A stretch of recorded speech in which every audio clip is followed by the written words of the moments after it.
All you had to do was ask. Super Mario Bros. 3 from Nintendo. Now you're playing with power.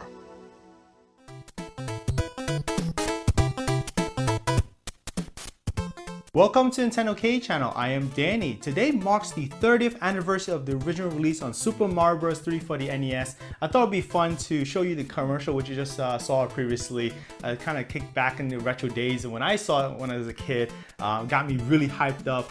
This is the game that many kids want back in the days, and you had to be cool to get this game. You would be really cool, and you know, friends come over and play it. And I do remember fondly a lot of the good memories playing this with the gameplay, the graphics, the power-ups, the new characters during the time, and you know, it's just a beautiful, well-made game, and for many consider this is one of the best games of all time. So I'm going to be unboxing this and showing you everything about it if you were back in the day. This is my child copy, and I was very fortunate to keep it and keep it in pristine condition. So this is why I'm glad, I'm grateful to you know, be a kid I am, and just cherishing a lot of the good things I had back in the day.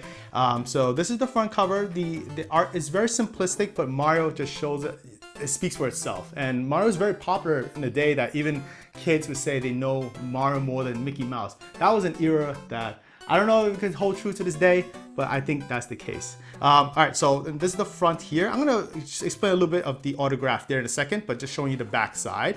This is what you agree with 3 screenshots, typical of NES releases back in the day, give you a little bit of synopsis of what the game is about. So one of the cool things about this copy of mine, I do have an autograph here of Don James. So he is the Executive Vice President of Operations. One of the cool things, I did meet him back during E3 and also at the Nintendo New York store. So I was grateful to have him sign it. So there he goes, it's Don James. He is actually been working at Nintendo for over 30 years, and he was actually one of the people responsible for the name for Mario. So he was working with the original Donkey Kong arcade, and the Jumpman was the original name for Mario until, you know, he kind of helped decide the name for Mario, which is the one we know him today as it is. So that's the little history of Don James, and I was grateful to have him sign it, my child copy. All right, so opening this up. Before I do it, I just want to show you the side panel. This is just the name of the game. The top part, same thing. It's very simplistic. The art and the graphics of the spines are very simplistic. On the bottom is just nothing, but it's all yellow all around. All right, opening it up. On top side, you can see this is how the cartridges would look like. Okay, now I'll pull everything out. So you agree with the game. This is the original plastic. If you guys are wondering, this is the dust cover. Put that to the side for now. I'm going to show you the inserts. This is pretty interesting. It says, caution, Nintendo recommends against using a rear projection television with your NES as image retention on screen may occur. So that is kind of the limitation of the technology back in the day to use a rear projection. So they had a specific insert for that. So pretty cool. This is neat. It does include this every time you buy a Nintendo game. This is an insert to subscribe to Nintendo Power Magazine. So I'll just show you guys that. It'll show you various issues of Nintendo Power, one of the classic games for the system, the DuckTales. And this is what you'd use to get a membership. Pretty cool. And the back side, a couple of screenshots of Blaster Master. So that's another cool game from the NES era. Here we have is something pretty neat. It's always included, at least the Nintendo releases are an official poster. I'm gonna put the manual for a second to the aside for a second. This is always a treat to have in a modern day, because we all take it for granted that we don't have anything anymore. And looking back at these releases, it's really amazing. So this is pretty cool that it shows various screenshots of popular games for the NES. And you obviously get, this is a mint copy. I never really hung it up or anything. It kept it in the box.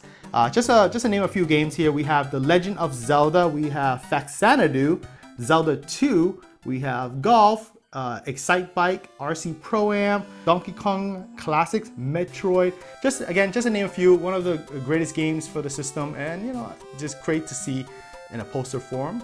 And it says, now you're playing with power. That is the slogan back in the day, if you guys remember that. This is a really nice treat because it's pretty thick, and it's just in the same color scheme as the box itself. It's yellow. All right, just gonna go through it very quickly.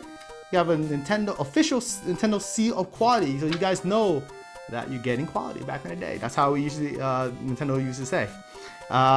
This is just the table of contents, nothing crazy there.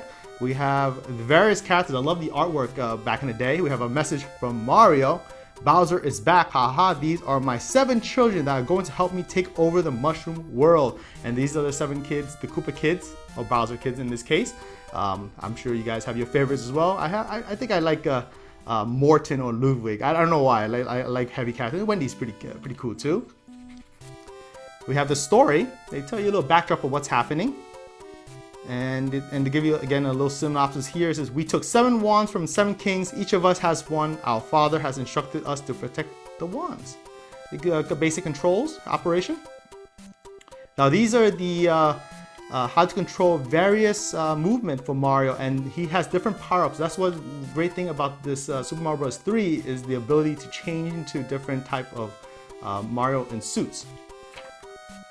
And then we continue from there. We're gonna throwing a fireball. You can turn into a statue. That is a Tanuki Mario. Pretty cool. That's one of my favorites. It's kind of odd if you think about it in retrospect. This is some new techniques. So obviously this is a sequel to the first 2 Mario games. A lot of new, more maneuvers that Mario can do. He can actually hold a shell. He can jump. He can kick a shell. I mean, that's from the past, but they kind of brought that back, a mechanic, and improved upon it, for sure. We have acceleration. He can fly. That's a new thing in Super Mario Bros. 3. He can slide as well. He could swing his tail. Pretty sweet. Mario can turn into a frog in a frog suit and he swim it in the water, and he has a better swimming ability. So really nice on that. How to play Super Mario Bros. 3, give you a little idea of the story again, and the overworld map here, and how to understand what you're looking at. Here we have some of the items. So this is the Super Leaf, Super Mushroom, Fire Flower. So you guys are familiar with that. These are some of the lifts that you'll be standing on. And the funny thing is, now looking back at it, a lot of these concepts are now in Super Mario Maker 2. So this is the origin of where it all came from, if you guys are not old enough to experience this back in the day. We have the spade panel. I remember this is like a little mini game. You gotta match the image in 3 pieces. You have the card game.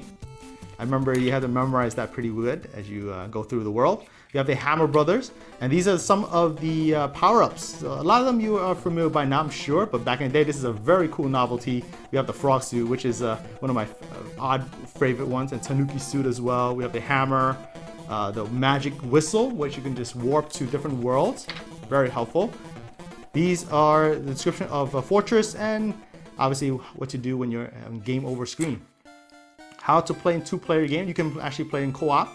So that's what I remember playing with my dad back in the day. That was a nice thing, but the only thing is though, you would have to die first and then your second player would play. I remember that area clearly, and my dad would have to wait quite a bit.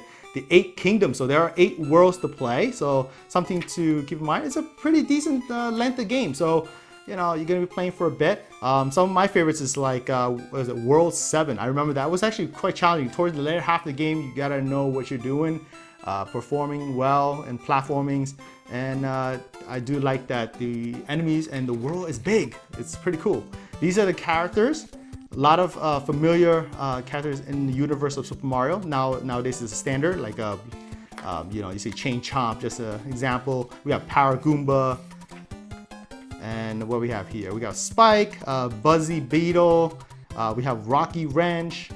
We have the Thwomp. Dry Bones. I love Dry Bones. Pretty cool. Boom Boom. We have Munchers, and that's pretty much sums up all the characters. We got the Hammer Bros. Obviously, everyone knows the Hammer Bros. Right by now. That's pretty cool. And then there's 2 Mario players. This is thanks for selecting Super Mario Bros. 3. So pretty nice. I love that there's a little nice personal touch there. Now, this is just some information like warranty and FCC regulations, and the memo section if you are you want to record something that you discovered. It might be helpful, but I didn't use it, so let's keep it pristine. On the backside, nothing simple, nothing too fancy, it's just yellow. So there you go. Finally, we have the cartridge, and it comes in this nice plastic sleeve. and the game cartridge is protected in this dust cover. This is a standard dust cover. It does have the Nintendo logo on the front. On the back side, same thing. This is the actual cartridge. Back in the day, it's pretty large. If you guys never seen an NES cartridge before, and just the same image of Mario from the box art. So just a basic comparison. There you go. And on the back side, a standard caution label, copyright of 1985. Right? All right. So one before I go, I want to show you something extra. Nintendo Power magazine issue from March, April 1990. This is one that many of you guys have not seen before, so I thought it would be interesting to show you guys. This is a really cool artwork of the game. It's more like in like a toy form, if you will. So it's different than this, you know, like the graphics that you see in magazines back in the day. All right, so just flipping up to the spread for Super Mario Bros. 3. It's almost toward the beginning. It says, "Look out! It was Mario's back and the fun's about to begin. Super Mario Bros. 3." This is a lot of what you saw in the manual, but in magazine spread, super items to help Mario on his way. Give a good description of that. They give you the world, actually the diagram of the entire layout of World 1. So that can be very helpful to get to know and plan what you want to do throughout the world. We have World 1, World of Grasslands. That's where you start off. And they continue on with a lot of the layouts for different worlds as you progress in the game. And it's really cool that they actually give you tips. This is actually a good way to help kids back in the day to know what to expect and how to help them progress through the game if they have difficulty. Here we go, this is World 2. So this is the Kupahari Desert. This is a really fun world for me. I do remember playing this quite a bit as well, seeing different characters that I've never seen in Super Mario. So that's pretty cool. Continue on with World 5, the World 2 Pyramid, Koopa Ship, and then they give you a little synopsis of World 3, 4, 5, and 6. And of course the next is Bowser's Underworld Hideout. Obviously they won't gonna give you everything, but at least a taste of something that you can start out with to help you in the gameplay. So that's pretty much the end of the spread for this issue. And I just want to put everything together. This is Super Mario Bros. 3 for the Nintendo Entertainment System. A really fantastic game that I think that if you haven't played yet, you got to give it a try. And it's available in various forms for you to do so, like the Nintendo Switch online service, the Virtual Console, or even the retro way of doing it with the NES. And I forgot to mention, it's also on the NES Classic Edition, so that's another way to do it. And this is 30 years for this game. It's a landmark achievement. Leave me down below in the comments what are your thoughts of this game, if you have any fond memories of playing this game, or even the modern day if you just played it as a someone young and never experienced it before. I'm interested to hear what you have to say. If you enjoyed this episode, I appreciate a thumbs up. Consider subscribing to NintendoCade for more episodes like this in the future. I'd like to again wish Super Mario Bros. 3 a happy 30th anniversary, and more to come. Mario! Look, Ronald! Mario's mystery block makes him big! And my magic box makes us lunch! What's in McDonald's Happy Meal? One of 4 Nintendo Super Mario Bros. 3 toys. A Mario toy that jumps, or an acrobatic little Goomba, a pullback Luigi, or a hopping Koopa Paratroopa. One toy with each Happy Meal you buy.